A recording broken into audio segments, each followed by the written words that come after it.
ओम। आज हम एक एडवांस लेवल का प्राणायाम का अभ्यास करेंगे। जिन लोगों को थायराइड है, गले में सूजन रहती है या इस प्रकार की कई समस्याएं होती है जो विशेषकर गर्दन के आसपास के भाग को प्रभावित करती है, उन सब में अत्यंत लाभकारी उज्जाई प्राणायाम। उज्जाई प्राणायाम हमारे गर्दन के जितने भी रोग होते हैं सब में लाभकारी है, लेकिन इसमें ध्यान ये रखना है कि अगर गले में ज़्यादा खराश हो, रगड़ लगे या गले में किसी भी प्रकार का घाव हो, उस अवस्था में ये होगा नहीं।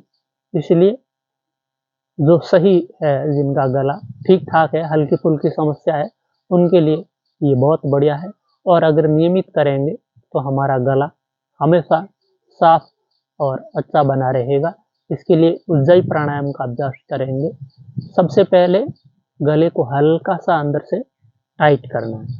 अब जब टाइट होगा और जब हम श्वास भरेंगे तो श्वास में एक विशेष प्रकार की ध्वनि रगड़ से पैदा होगी।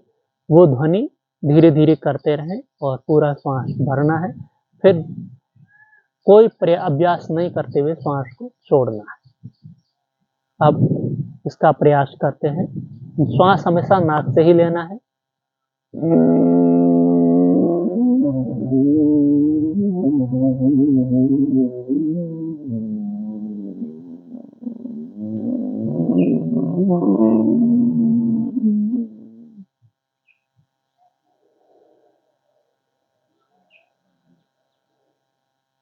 फिर धीरे-धीरे छोड़ना है।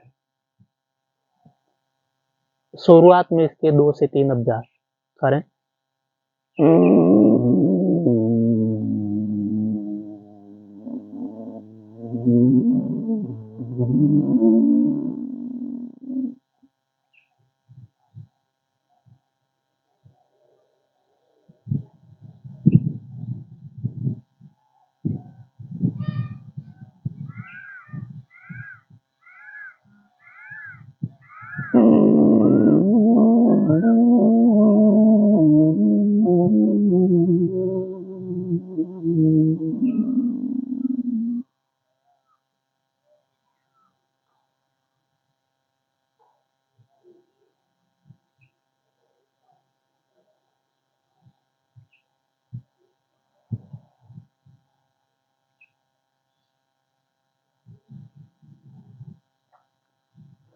जैसे ही आप इसके 2-3 अभ्यास कर लेते हैं, उसके बाद गले पर हल्की मालिश करें धीरे-धीरे दोनों हाथों से।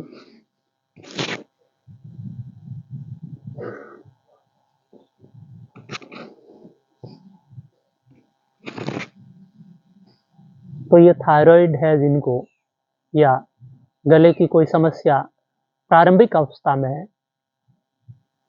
अगर हम इसको करते हैं तो इसके करने से उसमें बड़ा जल्दी आराम आता है और वो समस्या बढ़ने से रुक जाती है और ये सिर के ऊपर के रोगों में भी अच्छा लाभ करता है। सिर दर्द है या नज़ला जुकाम है उसमें।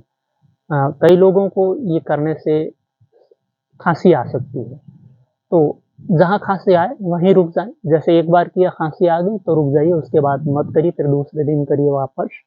और कई बार इसके करने से गले में खराश गला लगता है कि अंदर से छिल रहा है, उस अवस्था में भी ना करें। फिर धीरे-धीरे बढ़ाएँ और धीरे-धीरे करें, एक आधी बार करें। और जिनके गले के अंदर टॉन्सिल वगैरह बढ़े हुए हैं, वो भी धीरे-धीरे इसका अभ्यास करें और फिर इसको निरंतर अपने जीवन में जारी रखेंगे, जिससे गला हमारा कभी भी खराब नहीं होगा, हमेशा स्वस्थ रहेगा। और उसके साथ-साथ अपना भोजन भी प्राकृतिक बनाए रखें, केमिकल किसी भी अवस्था में न लें, किसी भी प्रकार के नशे को न करें।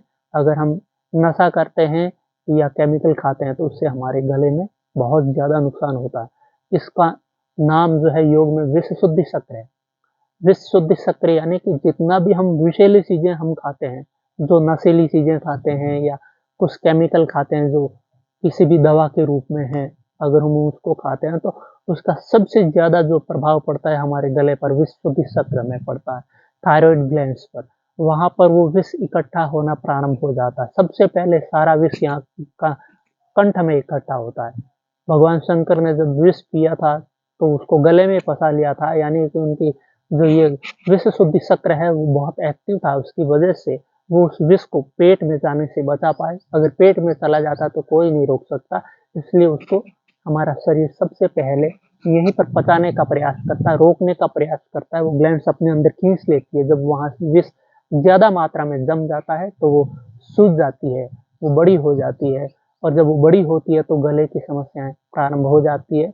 लेकिन उस विष को धीरे धीरे योग के माध्यम से, सही भोजन के माध्यम से, आसन प्राणायाम, प्राकृतिक जीवन के माध्यम से हम उस विष को धीरे धीरे वापस निकाल भी सकते हैं। ऐसा नहीं है कि यहाँ विष भर गया तो अब वो परमानेंट हो गया, परमानेंट कुछ नहीं है।